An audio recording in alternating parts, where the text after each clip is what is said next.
So, hello learners, welcome back to the channel. This is part 2 of chapter 1, What is Psychology? In the previous lecture, we have discussed the introduction to psychology and the conceptual mind versus brain according to NCERT. In today's lecture, we will move forward and understand the popular notion about psychology and evolution of psychology through different schools of thought.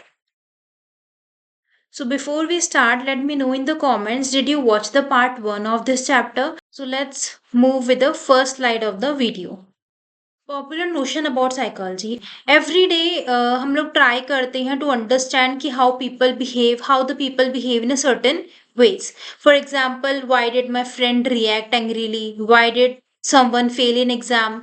Why did someone help a stranger? But ये जो भी explanation है these all explanation are based on the common sense, but ये कभी भी scientific नहीं होती है. चलो फिर इसको एक एग्जाम्पल से समझते हैं. Many people believe that if a worker is not performing well, तो उसका सॉल्यूशन यही है to push him harder.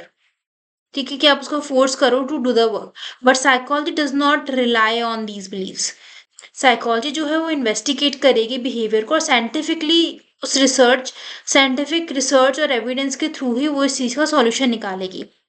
our own common sense to explain something which happen usually with us. ये सारी चीजें हमारे साथ होती रहती हैं. साइकोलॉजी जो है वो हमेशा ट्राई करती है to find the solution on the basis of the scientific method rather than the prediction. काफी इंटरेस्टिंग एग्जांपल है एनसीईआरटी बुक से.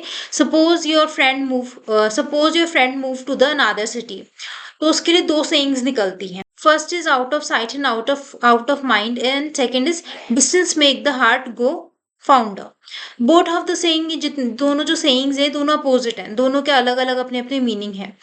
तो विच वन इज करेक्ट, कौन सी सही है? एक्सप्लेनेशन है वो हम डिपेंड करते हैं, वो हम चूज करते हैं depend on what actually happen. Common sense जो होता है वो अनरिलायबल होता है as comparative to the scientific explanation.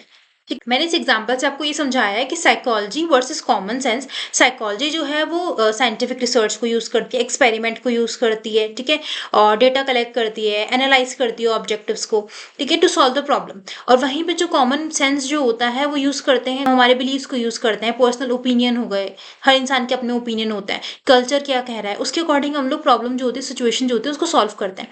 जैसे कि जो साइकोलॉजिस्ट जो होते हैं, psychologist are different from the astrologers और द पाम रीडर. तो साइकोलॉजिस्ट क्या यूज करते हैं, वो एक साइंटिफिक मेथड को यूज करते हैं, डेटा कलेक्ट करते हैं एक बिहेवियर को स्टडी करने के अंदर. वहीं पे जो एस्ट्रोलॉजर्स जो होते हैं वो अपने बिलीव्स, अपने कल्चर क्या कह रहा है, उनके पर्सनल ओपिनियन क्या कहते हैं, उन सब चीजों को यूज करते हैं to find out the solution of the problem. Move to the next research which is Dukes research.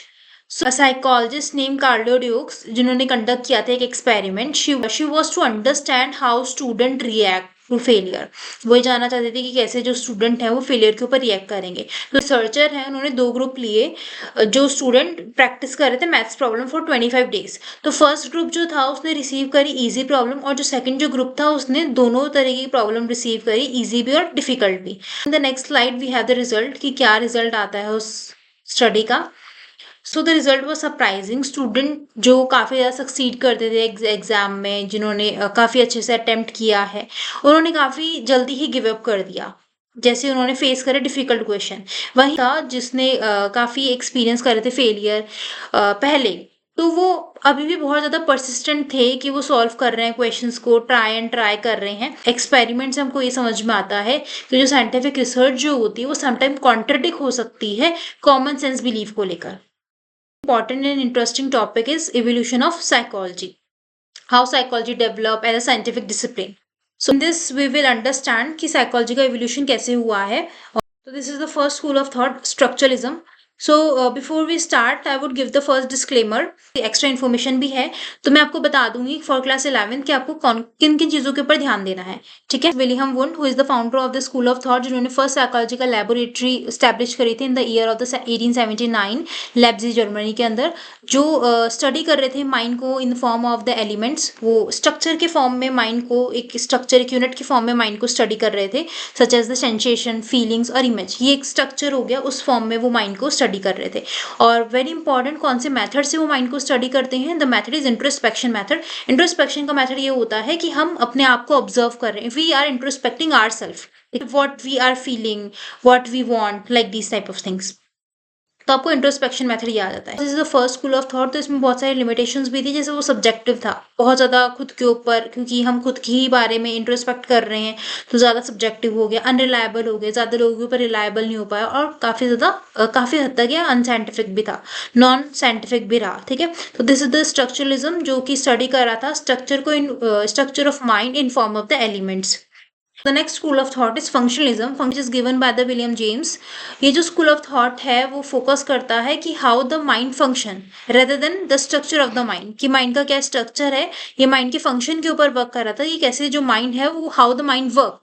उनका ये बिलीव था कि जो पीपल है वो अडेप्ट करते हैं अपने एनवायरनमेंट के अंदर और सर्वाइव कर जाते हैं उसके according. School of thought is gestalt psychology. Gestalt के जो फाउंडर है वर्थमर एंड कूलर हैं।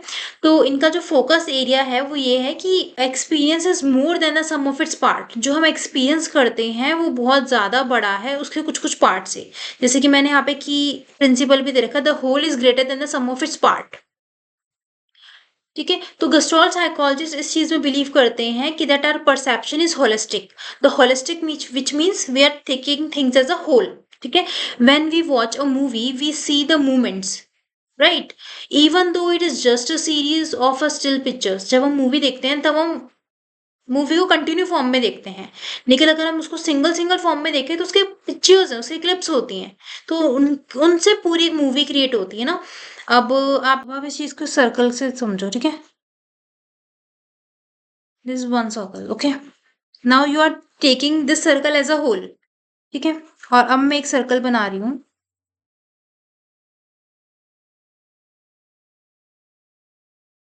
अब आप इस चीज को कैसे समझ रहे हो?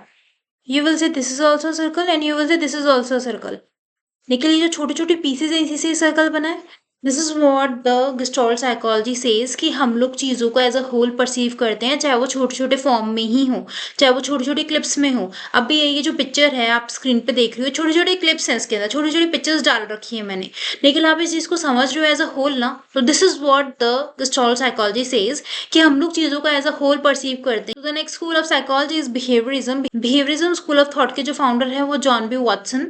स्कूल ऑफ थॉट का ये क्लेम था कि साइकोलॉजी जो है वो स्टडी करती है ऑब्जर्वेबल बिहेवियर को। ऑब्जर्वेबल बिहेवियर कौन से होते हैं? Overt and covert behaviour. Overt behaviour which we can observe and covert behaviour which we can see. ठीक है, सो इसमें इंपॉर्टेंट साइकोलॉजिस्ट ये हैं B F Skinner. B F Skinner ने एक एक्सपेरिमेंट कंडक्ट किया था जिससे वो बिहेवियर जो है, ऑब्जर्वेशन बिहेवियर जो है उसको हम देख सकते हैं। ठीक है, तो this is not for 11th, this is for the class 12th और अपर ग्रेड जो है उनके लिए है। बट आपको बस ये पता होना चाहिए कि उन्होंने एक एक्सपेरिमेंट कंडक्ट किया था बिहेवियरिज्म के अंदर। बी एफ स्किनर ने, इंपॉर्टेंट साइकोलॉजिस्ट हैं ये। अब एक्सप्लेनेशन के अंदर मैं इसमें बात करूँ तो बिहेवियरिज्म जो है वो रिजेक्ट करता है study of mind and consciousness को। ठीक है, कि जो हम अभी तक हम फंक्शनलिज्म स्कूल ऑफ थॉट के बारे में पढ़ रहे थे कि हम माइंड के बारे में पढ़ते हैं, स्ट्रक्चरिज्म में हम स्ट्रक्चर के बारे में पढ़ रहे हैं, तो बिहेवियरिज्म स्कूल ऑफ थॉट जो है वो उन सब चीज़ों को रिजेक्ट करता है और कॉन्शियसनेस को रिजेक्ट करता है। वो ये बिलीव करता है कि जो साइकोलॉजी जो है वो स्टडी करती है observable behaviour and response to the stimuli, कि कैसे हम ऑब्जर्व करते हैं बिहेवियर को और हम उसको देख के हम क्या रिस्पॉन्स देते हैं, उस चीज़ को हम स्टडी करते हैं। That is known as the behaviourism school of thought. That is what behaviourism school of thought claims. ठीक है, इसका की फोकस एरिया यही है कि हम ऑब्जर्व कैसे करते हैं चीजों को। Thought is psycho analysis which is given by the Sigmund Freud, a very important psychologist. उन्होंने बहुत सारा कंट्रीब्यूशन भी दिया है साइकोलॉजी के अंदर, तो इनका आपको नाम याद रखना है। Psycho analysis is a technique जिससे आप आपके अनकॉन्शियस माइंड को समझ सकते हो। ये जो स्कूल ऑफ थॉट है वो फोकस करता है आपके अनकॉन्शियस माइंड के अंदर, क्योंकि according to Sigmund Freud human का जो बिहेवियर है वो इन्फ्लुएंस होता है उसके अनकॉन्शियस माइंड से और उसके इनर कॉन्फ्लिक्ट से। ठीक है, जो उसके अंदर इनर कॉन्फ्लिक्ट चल रहे होते हैं उससे उसका जो पर्सनैलिटी होती है वो आपको देखने को मिलती है। The conflict between id ego and super ego. तो आपके लिए for 11th is this much कि फाउंडर कौन है, the key area, this the method and the other concept जो है वो फॉर क्लास अपर ग्रेड्स के लिए हैं। अभी आपकी बुक के अंदर इतना ही दे रखा है, so you should go with this much. Next school of thought is humanistic school of thought which is given by Karl Rogers and Abraham Maslow. जो ह्यूमनिस्टिक स्कूल ऑफ थॉट जो है वो फोकस करते हैं ह्यूमन के potential के ऊपर और उसकी पर्सनल ग्रोथ के ऊपर, कि ह्यूमन जो है उसके अंदर खुद के अंदर ऐसे फ्री विल चॉइस है, ह्यूमन की इनर पोटेंशियल और उसकी स्ट्रेंथ की बात करता है। So for class 11th is the founder name and the key area, other things are not for class 11th।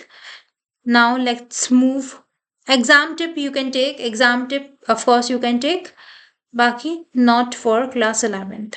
आपकी बुक में इतना ही दे रखा है। Moving ahead with the next school of thought which is this is the last school of thought, cognitive school of thought. So cognitive school of जो thought है वो फोकस कंडीशन से, उसके मेंटल प्रोसेसेस से, mental process such as thinking, reasoning, problem solving, decision making, ये सारी जो चीजें आती है वो आपकी मेंटल प्रोसेस के अंदर आती है। जो ह्यूमन है वो अपने काम को फोकस करता है।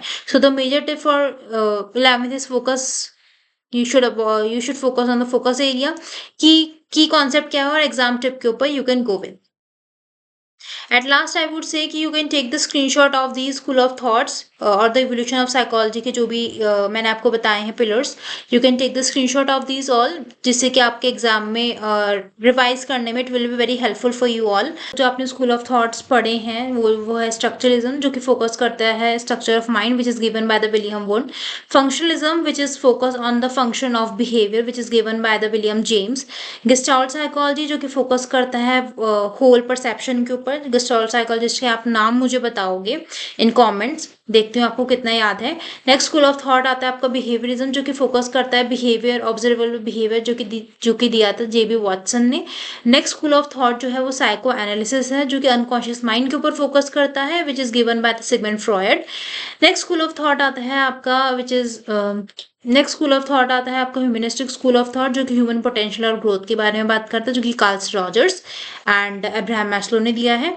और जो लास्ट स्कूल ऑफ थॉट है वो आपका आता है कॉग्निटिव स्कूल ऑफ थॉट, जो कि फोकस करता है मेंटल प्रोसेस के ऊपर, जो कि दिया था पिगेट ने। So these schools together explain how psychology evolved from study of mind to the study of behavior and mental process। So अगर अभी तक आप वीडियो के एंड में बने हुए हो, so I have the surprise for you all, which is you have this important question for your exam। Take a screenshot of these important question and try to answer from your understanding, जितना आपने समझा है अभी तक आपको समझ में आ जाएगा कि आपको कितना समझ में आया है चीज़ों के बारे में। 1 मार्क क्वेश्चन जो है वो मैंने आपको लेक्चर के बीच में बता दी। You can take the screenshot. So at last I would say, if this lecture helped you to understand the topic clearly, don't forget to like the videos and share it with your friends, and subscribe to the channel for the more NCERT psychology lecture which are like easy and helpful for you to understand.